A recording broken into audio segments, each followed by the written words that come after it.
Say something for the podcast. Tell the people what you feel. I'm just jazzed about being on the show, man. You are listening to The Objective Jerk, where objectiveness is the objective, and I am said jerk. What's up? This is The Objective Jerk, and I am said jerk. I didn't do that the last few times. I kind of forgot my little shtick. So yeah, how are you doing? How's everybody doing? Me, I am freaking annoyed. Another episode of me bitching about the Philippines. So, first of all, I love it here. I really do. I mean, it's a little hot for me. I would prefer to at least have a kind of a cold, not cold necessarily, but a cool winter, and that doesn't happen here. It's either hot, or hottest, or the fucking temperatures. And I got Norwegian blood in me like crazy, so I do better in the cold than I do the heat. And if it is hot, dry heat is much easier for me. And I think that kind of holds true to most people. So yeah, the humidity here is insane. It's always hot. So yeah, when I'm in my depression mode, I don't want it. I'm in my room the whole time. I barely leave my room, which sucks, which I'm kind of working on. And I got a plan, which I'll talk about if I have time. But first, a word from this episode's sponsor. No. So the thing that, other than the heat, the thing that sucks about the Philippines are one thing. I talked about them not having, being conscientious about other people, being cognizant of other people. Like they just, they're really great and they take care of the people they know and their family, but people they don't know, they don't care, And it's not that you have to care about strangers. You just have to be courteous, and they're not courteous. And I explained that in the other episode, so I'm not going to do it again. But, today, what I'm talking about is customer service. Filipinos have the worst customer service. Now, to be fair, maybe I get crappy customer service because, there's not a whole lot of foreigners here. Plus, I'm kind of mean looking. So I think I'm intimidating and people are kind of uncomfortable around me. So they're not, oh, hey, this, you know what I mean? They're scared, basically. So I think that kind of attributes a little bit to the shitty customer service that I get. But one thing I will say, and you can ask a lot of Filipinos, is the customer service for PLDT, which is the internet service here, sucks. Like, they are complete morons. The internet's great when it works, but when the internet goes down, it takes forever for them to fix it. So I would say this is the third or fourth time. So we had a typhoon hit us a month ago now. And we had our internet for like the first day of the typhoon, which I was surprised. Like the power was out, but I turned on the generator. We still had internet, so that was cool. But the next day, trees fell and the internet went down. So not surprised. But that was... like over a month ago, and our internet has been out this whole time. So we've been calling and, hey, our internet doesn't work and this and that, and they just, reset it, do this. It's like, no, there's this red light that flashes, and when that's flashing, that means there's a broken line somewhere, and it's just a month, dude, a month. Okay. I understand this is a third world country and it's not the States, but a month for them to finally come to my house to try and get the internet to work? Really? Like, what the hell? And it's not just PLDT though. It's you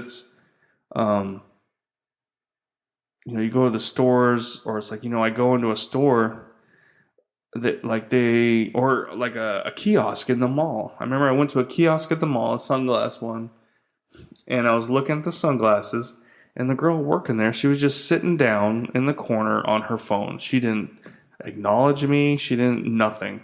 Like they just, it's because I guess they don't have. Oh Jesus! Just what is it when salesperson commission? They don't have like any kind of commission, or they don't get commission for stuff that they sell. The amount. So if they sell so many things, they get a percentage of it, like they do in the States. Not everybody, I guess, but here it's like they don't do that, and it shows though. It's like they just don't care. They don't care if you buy anything. They're at work, not doing anything on their phone, and they're getting paid, so they're happy. And it's annoying.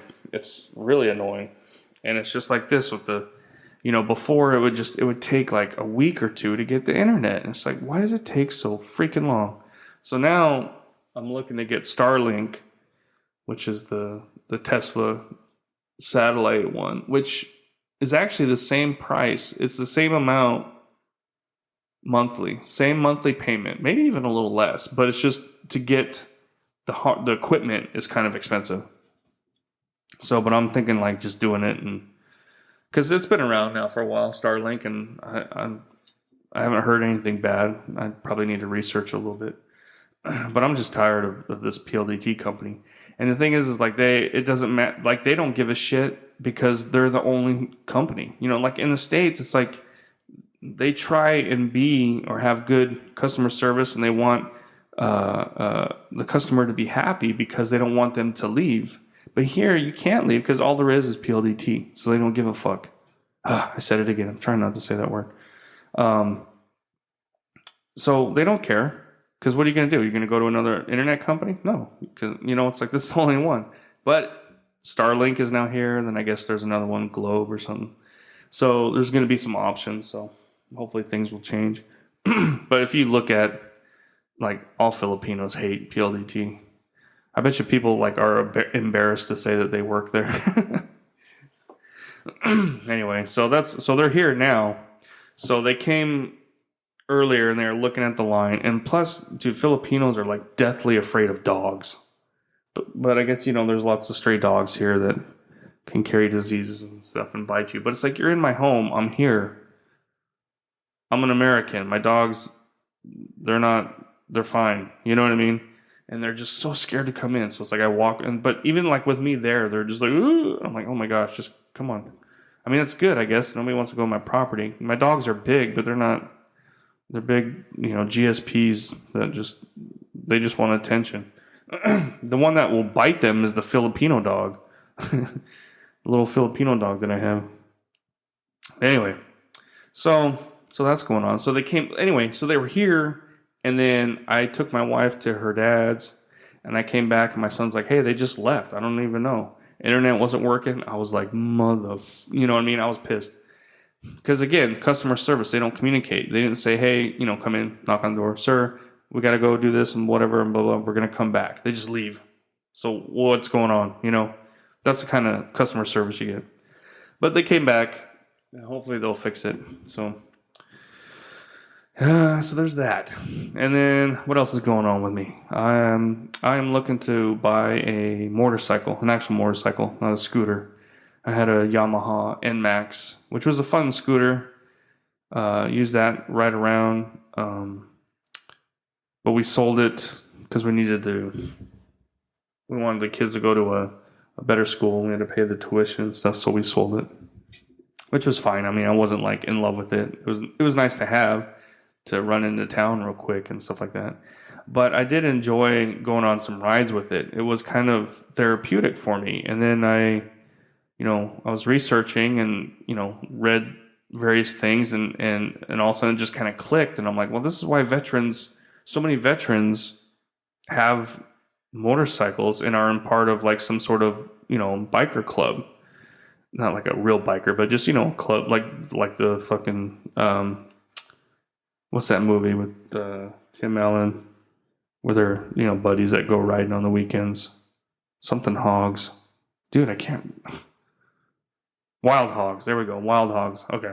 Anyway, so, it's just that, group of buddies, veterans get together, they go on rides, they hang out.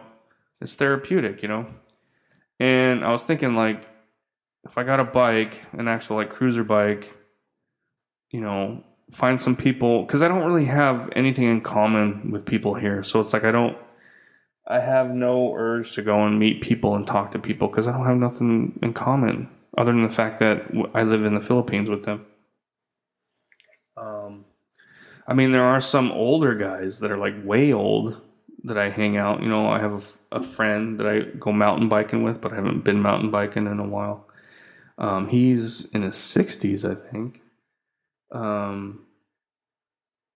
But yeah, so I was like, maybe I get a bike. I can go on some rides, pick a day out of the week and just go and spend the whole day on my bike. Just go drive somewhere. Once it's noon, turn around, come back or something. Because I mean, like I said, riding the moped, going on some short trips and doing whatever, it did. It lifted my spirits. I felt good. I had fun. It is therapeutic, And then so there's a guy that I know. He's a friend of my wife's cousin. He recently acquired a Vulcan Custom, a Kawasaki Vulcan Custom, which are cool looking bikes, and they're actually really well made. So I was like, okay, so I'm looking at Kawasaki's. Well, actually, first when I made the decision, I'm like, you know what? I'm getting a bike. I need something.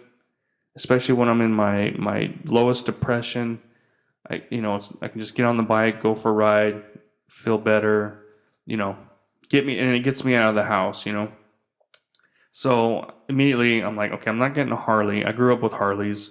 I had a stepfather that was a biker. My uncle had a Harley, and he, there is something about a Harley, but then you always hear, you're always working on it, and I don't want to be working on I don't mind every once in a while having to tinker or put an aftermarket part or change this or whatever, but I don't want to be constantly working on my bike. Plus they're expensive. So then I start looking at Indian, and Indian's got some really nice, like their bikes are pretty nice. And, but again, I start looking and okay, I figure out what I want, and then I get the little price list and the finance list, and then it's like, I don't want to be paying that. I don't want to pay a car note. I mean, the cost of living here is cheap, and my pension is great for, what I mean? But I still have children. I still have bills and things like that. So it's like I don't want to have. Plus, we're trying to get like a newer like minivan type vehicle that's kind of popular here for my wife. So we're gonna have that payment. So I was like, I don't want to have a big, So I was like, okay. So then I started looking at the Kawasaki's and I start researching them. So first, before I look at the prices and everything, I researched. Well, I mean, I looked on like Facebook, and they're not too badly priced. They're actually really cheap. And then when you research them, you watch videos on YouTube or read about them, everybody loves them, Like they're awesome bikes. No maintenance required. I mean, you got to change the oil and stuff like that, obviously, but they're like beasts. They'll run forever if you take care of it. So I was looking at a Vulcan. So the Vulcan S or the Vulcan 360 is not bad looking, but it's not really me. So I started looking at the Vulcan 900, which is a little bit bigger, a little more power, and it has like the classic American look. They have custom and they have classic, which is like what that my friend has. And I was like, okay, that's cool, because I was looking for something that my wife could sit on. We could go on a trip together and she would be comfortable. That's what I was. And so that's what I was kind of looking at. So again, it's like the price, even though it's not nowhere near like it's like half the price, actually less than that. It's like, I don't know. I'm not good with fractions. A 16th, but it's way less than an Indian. But still, it's like we kind of got other stuff going on. We're trying to finish a part of the house, and so my wife's like, oh, she's kind of like, I'm like, damn it, man, what the hell? So I was like, okay.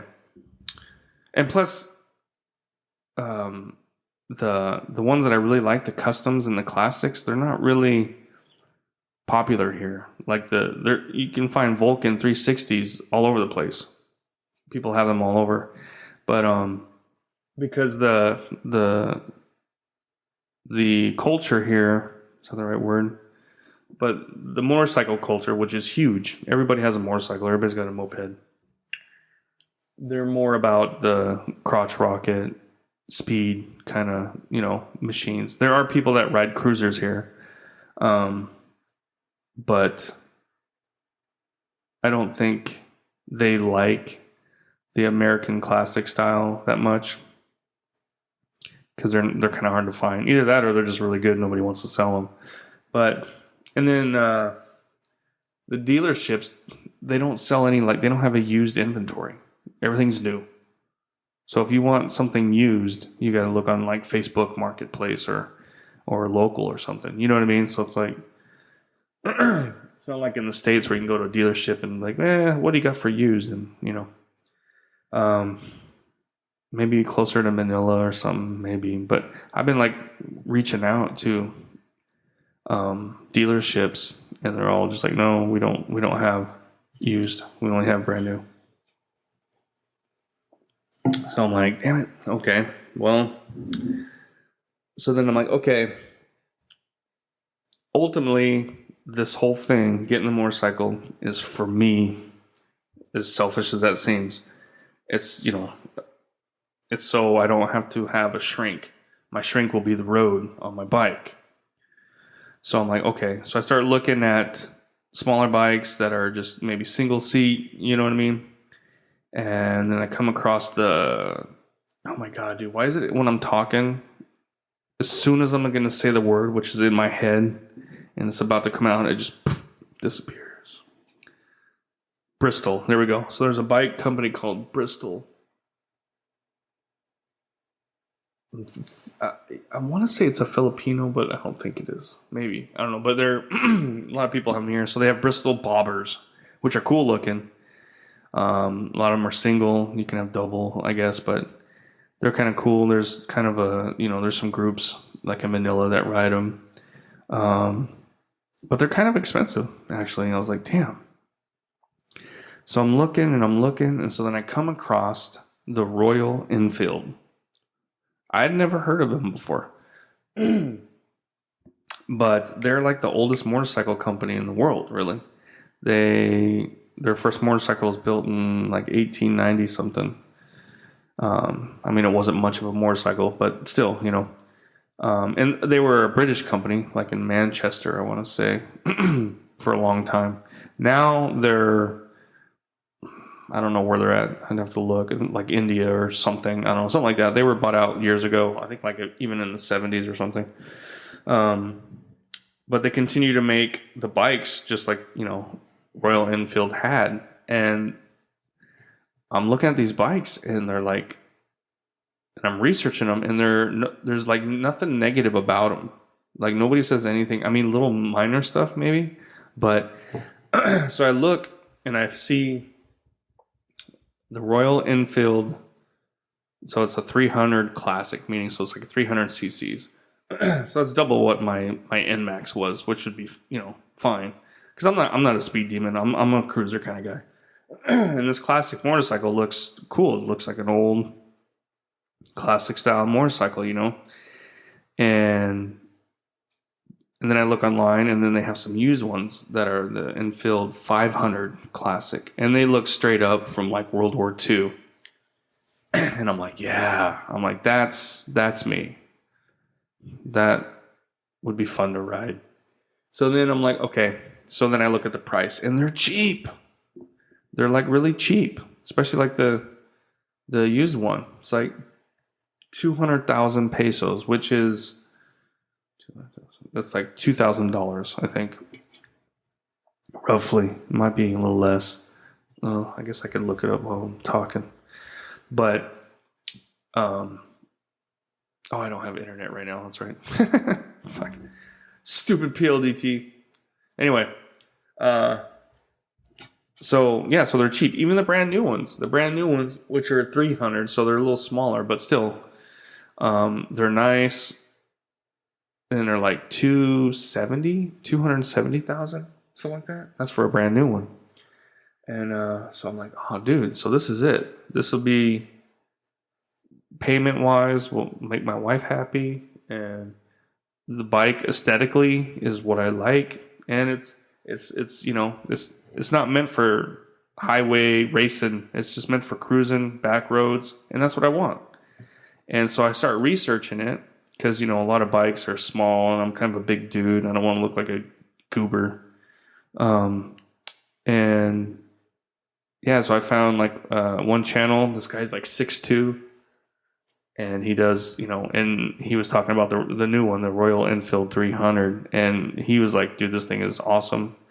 It's like, you're not going to go racing. It's like, it is what it is. It's for cruising back roads. And he says it's a great machine. And, it shows him on there and he's sitting on there and it looks good. And he's 6'2". So, if he fits on there right, it should be good for me. So I don't hear anything bad. The only bad thing I hear is like, they vibrate because their engines are like bolted to the frame. They're not on like, what do you call it? The little shock absorber things to make it, a little smoother and, various things. The classic ones they're built.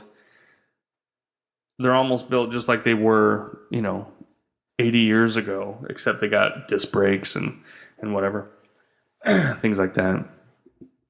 So that's what some people, but other people like they love that about it. You know what I mean? It's just like it's riding an old bike, and that's what they want, and they love it. So that's what I'm looking at. I think I'm gonna get Royal Enfield Classic. I'm kind of I want to get, man. There's a used one on Facebook Marketplace. It's a 500. It's like it's a type of blue. But it just looks, like I said, like from 1940s. And I'm like, oh, dude, that'd be cool. So, and it's like 220 or something like that. So I'm like, dude. So I'm going to try and get that one, I think. I sent a message to the dealership about a new one to see about, financing and stuff like that. So we'll see. I don't know, maybe I'll get a loan from the bank. I can't get a loan. My wife will get a loan. But, so yeah, so I'm excited about that. I hope I can get it here sooner than later,